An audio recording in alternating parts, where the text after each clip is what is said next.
지금 입시생들이 입시하는 상황까지를 봤을 때 어쨌든 이게 의대 진학하는 거에 대해서 대단하게 우호적이기는 현실적으로 쉽진 않겠다. 요새가 지금 녹화의 기준 영재학교 원서 쓰는 학생들이 자소서 지금 한창 마무리하는 시즌이거든요, 지금. 그래서 그 친구들이 지금 모든 입시생들을 포함해서 제일 마음이 힘들고 괴롭고 그 다음에 올인을 하는 그런 시기인데, 저희 학원에서도 영재학교 생각하고 원서 준비하고 하는 친구들이 자소서 이제 첨삭도 받고 하면서 준비하는 친구들이 있거든요. 그러다 보니까 제가 그 학생들을 요새 좀 보면서 좀 이런저런 생각이 들어가지고 오늘은 좀 그걸 좀 얘기를 하려고.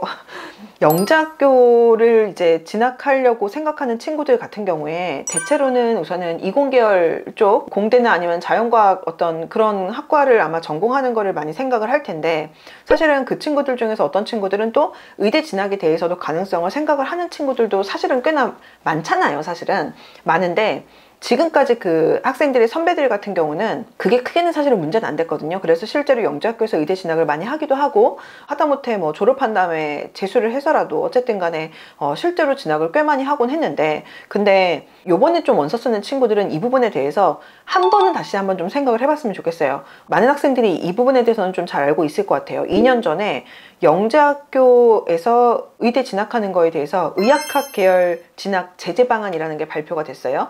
그래서 그 발표가 2년 전이니까 2021년이죠. 그 이후에 입학생들 같은 경우에는 영재학교에서 이제 의대를 원서를 쓰게 되면, 그러니까 수시 원서를 쓰게 되면 뭐 일반고로 전출을 권고한다든지, 뭐 아니면은 기숙사 같은 거를 뭐 못 쓰게 한다든지, 장학금을 뭐 환수 뭐 이런 것들이 이제 나왔는데, 사실 여기까지는 사실 이렇게 엄청 이게 막 임팩트 있는 제재 방안은 사실은 아닌데, 여기서 핵심이 뭐냐면은 생기부 2가 나간다라는 거. 그러니까 무슨 말이냐면은 영재학교에서 만약에 의대 원서를 쓰는 학생 같은 경우는 그 친구는 일반적인 영재학교의 생기부가 아니고 생기부 2 버전이 나가요. 생기부 2 버전이라는 거는 그냥 일반고 학생들 같은 버전이라고 생각하면 되는데, 근데 이제 그렇게 되면은 이게 어떤 차이가 생기냐면은 영재학교 학생들 같은 경우에 이제 GPA를 성적을 이제 학점으로 받잖아요. 근데 학점으로 받는 거를 등급으로 이제 나오게 될 거예요. 그렇게 되면. 근데 영재학교는 특성상 학교에서 진짜로 뭐 완벽한 전과목에, 그러니까 의대를 갈 만한 성적이 나올 수 있는 원탑이 나온다는 게 현실적으로 정말 너무 쉽지가 않단 말이죠. 그러다 보니까 영재학교 학생들 같은 경우 설령 그 학교에 정말 1등으로 꼽히는 친구를 하더라도 의대 원서를 쓸 만큼의 내신 성적이 아마 안 될 확률이 매우 높고, 그 다음에 그 밑에 등수는 더 말할 것도 없겠죠. 그래서 성적상에서 우선 내신 교과 점수상에서 굉장히 불리해질 것이고, 그 다음에 두 번째로는 비교과 내용 같은 경우도 영재학교의 특성이 가장 잘 드러나는 수상이나 연구 실적에 대한 내용들이 이제 기재에서 빠지게 돼요. 그렇게 되면은 그러니까 한마디로 교과와 비교과에서 양쪽 다 불리해지는 상황인 거고, 이거는 조금 더 정확히는 영재학교 학생이나 혹은 영재학교 자체의 의지가 중요한 게 아니라 의대에서 학생을 뽑을 때 학생을 뽑을 명분이 없어지는 거거든요.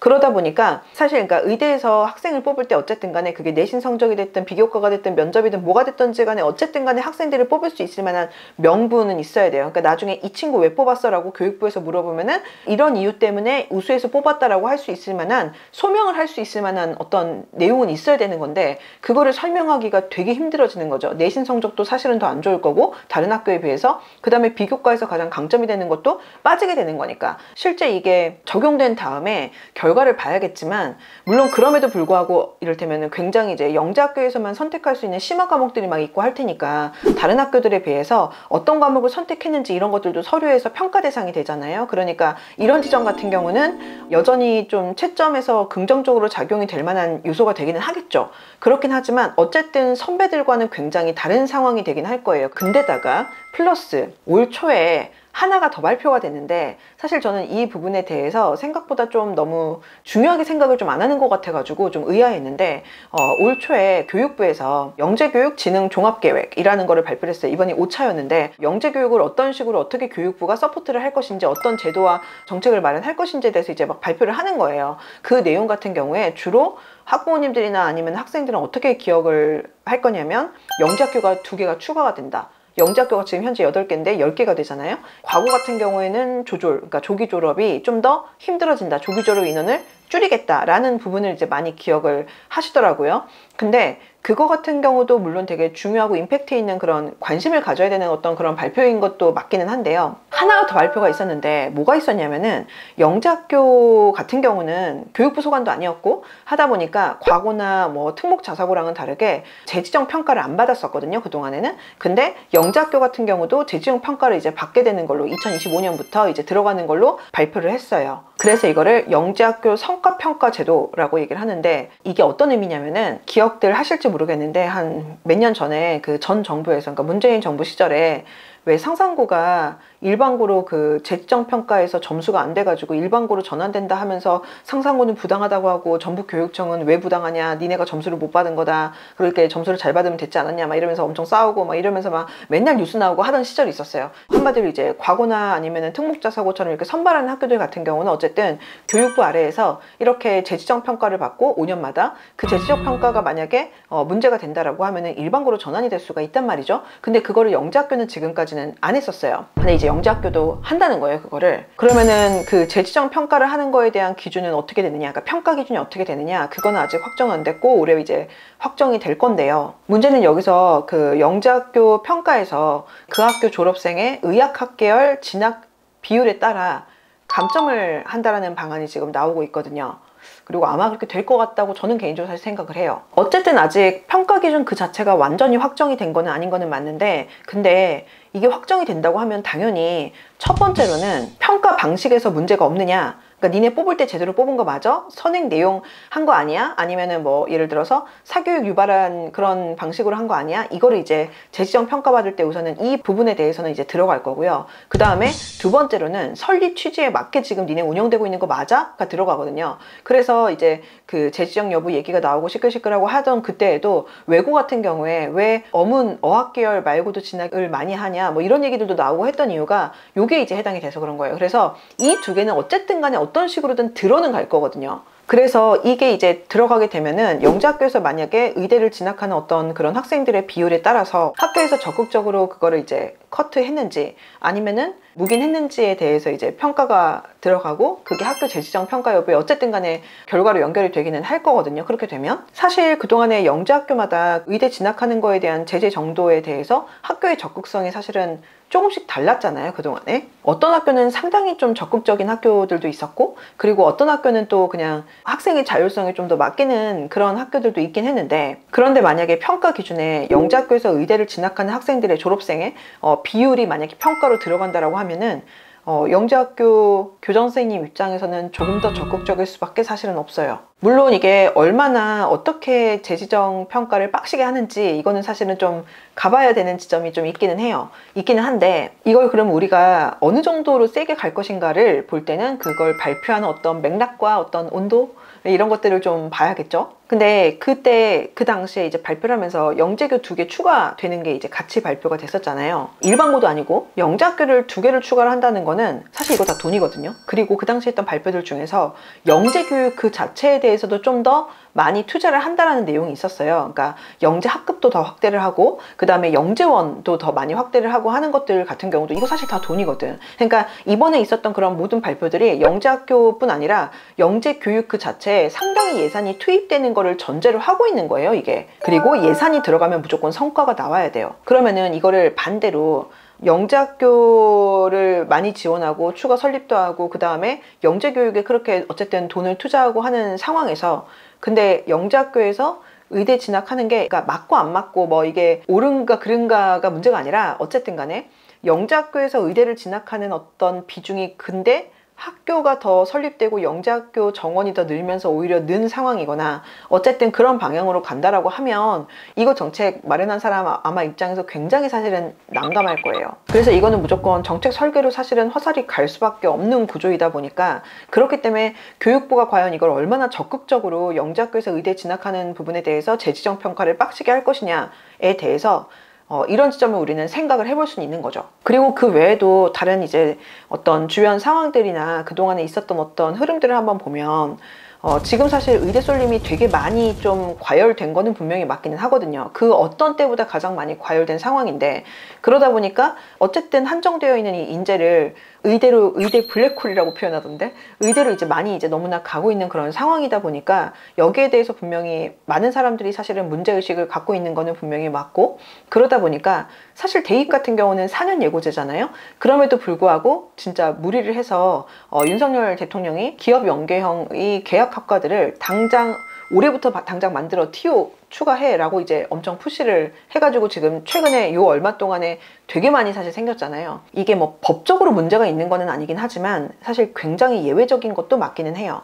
그러다 보니까 이런 부분들이, 이러한 결정들이 사실은 너무나 과도하게 많은 인재들이 의대 쪽으로만 쏠림이 되고 있고, 그로 인한 어떤 문제의식을 갖고 있으면서 이제 그 문제의식이 영향을 줘가지고 이렇게 연결이 된 부분도 사실 굉장히 많이 좀 있기는 있을 거예요. 그래서 재지정 평가를 얼마나 세게 할 것이냐, 영재학교에 대해서 앞으로 이 부분에 대해서도 지금 입시생들이 입시하는 상황까지를 봤을 때 어쨌든 이게 의대 진학하는 거에 대해서 대단하게 우호적이기는 현실적으로 쉽진 않겠다.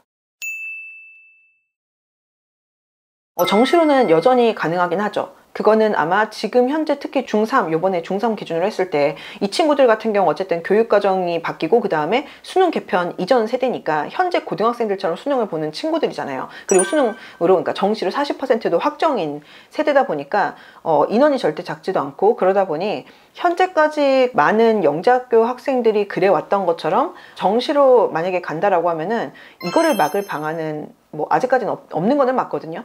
그래서 아마 분명히 가능은 할 텐데, 그래도 저는 사실은 만약에 정시를 바라보고 간다 하더라도 막 추천하고 싶진 않아요. 그 친구들 입장에서 다행히 정시 인원이 작지는 않으니까 기회가 있는 거는 맞기는 한데, 근데 지금 현재 수능의 전반적인 상황이 그렇긴 한데 특히 의대 정도의 최상위 입시를 한번 놓고 정시를 한번 생각을 해보면 현재 수능 같은 경우는 어떤 과목을 선택했는지에 따른 표점 운이 사실 많이 작용해요. 근데 그게 좀 더 아랫대 점수 때는 좀 덜 하긴 한데 의대 정도 라인으로 올라가게 되면은 그 1점이, 표점 1점이 진짜 어마어마하게 작용을 하는 상황이거든요. 그러다 보니까 표점운이 굉장히 많이 따라주는 상황이고, 이 부분은 정말 운의 영역인 거예요, 어떻게 보면은. 그러다 보니 이걸 확신할 수 없기도 하고요. 이거는 그러니까 수능의 성격이 좀 더 그런 부분도 있고, 그 상황에서 굳이 못해도 절반 이상인 어쨌든 수시를 제한하면서까지 그렇게 의대를 좀 세게 생각하는 친구들은 메리트가 있다고 보는 것이 맞는가에 대해서